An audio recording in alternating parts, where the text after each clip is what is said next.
I wrote a script for a video where I reviewed the first Dragon Quest. The script ended up way too long. I absolutely need to abridge the script, because I really can't justify spending months on a 2.5-hour video. Thing is, I don't actually want to take certain sections out of the script, because I do think they're really interesting.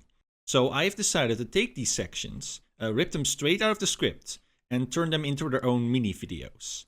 Then when I make the full video, I'll insert those clips into it, or maybe I just refer to the videos, or maybe I will change my mind completely and the whole thing ends up falling through or something.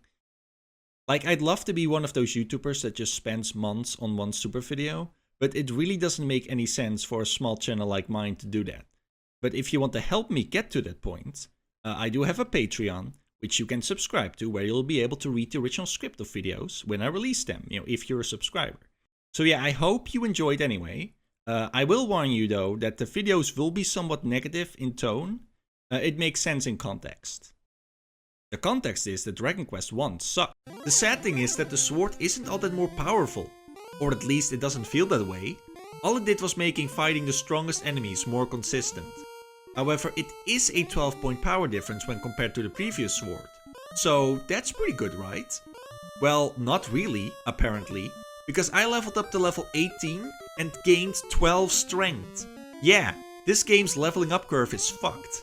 Even stranger, while grinding, I discovered that critical hits can miss. Yes, critical hits can miss. I wasn't recording when it happened, and I couldn't reproduce it since crits are super rare, but I was fighting one of those evasive demon knights, and the game told me I critted, but then it missed. Which is absolutely bizarre, because how does it know the attack crit if it didn't hit?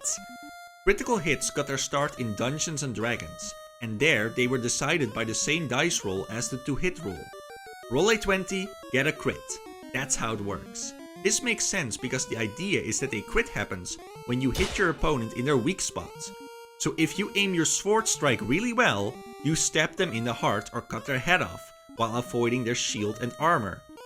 Many people don't understand this. They just see critical hits as random. By separating the 2-hit roll and the crit roll, they create situations like this. The weapons in this game crit, not because they hit the enemy in the weak spot, but because they are magic or something. Sometimes they just deal double damage. It's like the lucky dagger in Skyrim. Crits don't necessarily have to make sense. They are a good way to break up stalemates, but where this mechanic really becomes annoying is in action games. When Hero was added into Smash, Sakurai foolishly decided to homage the crit mechanic of Dragon Quest by having Hero's smash attack randomly crit. Why does Dragon Quest get this special treatment? They didn't invent it, nor did they apply it correctly. Why can't characters like Pikachu, Ness or Cloud crit? But worse yet, this actually creates an unfair play experience, because through pure luck, Hero can just kill you earlier. There is nothing either player can do to influence when these attacks crit. It's just complete bullshit. The irony is that there is a character in Smash who can crit the right way. Mart. This is it! And no, I'm not talking about this final Smash. Keep your eyes open! Mart's Tipper follows the same principle that crits in D&D did, where critical damage is rewarded when you hit the opponent in the correct spot, or in this case, with the most deadly part of the weapon.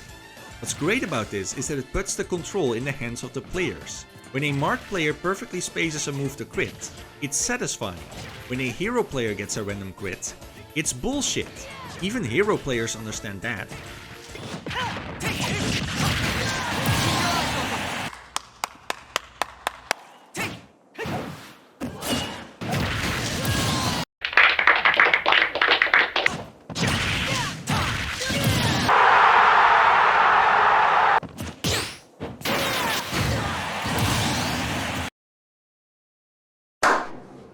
Meanwhile, luck is still involved. If your opponent accidentally moves into the tipper, that's lucky for you. If they happen to air dodge, that's unlucky for you. This is what the 2-hit roll in D&D was trying to emulate. That game is turn-based and played on pen and paper. This game has a simulated world with hitboxes. There is no need to have random number generators decide the outcome of attacks. Oh, also the Dragon Lord cannot be critted, by the way. Yeah, he just can't be critted. Which makes sense, because we wouldn't want the final battle to come down to luck, would we?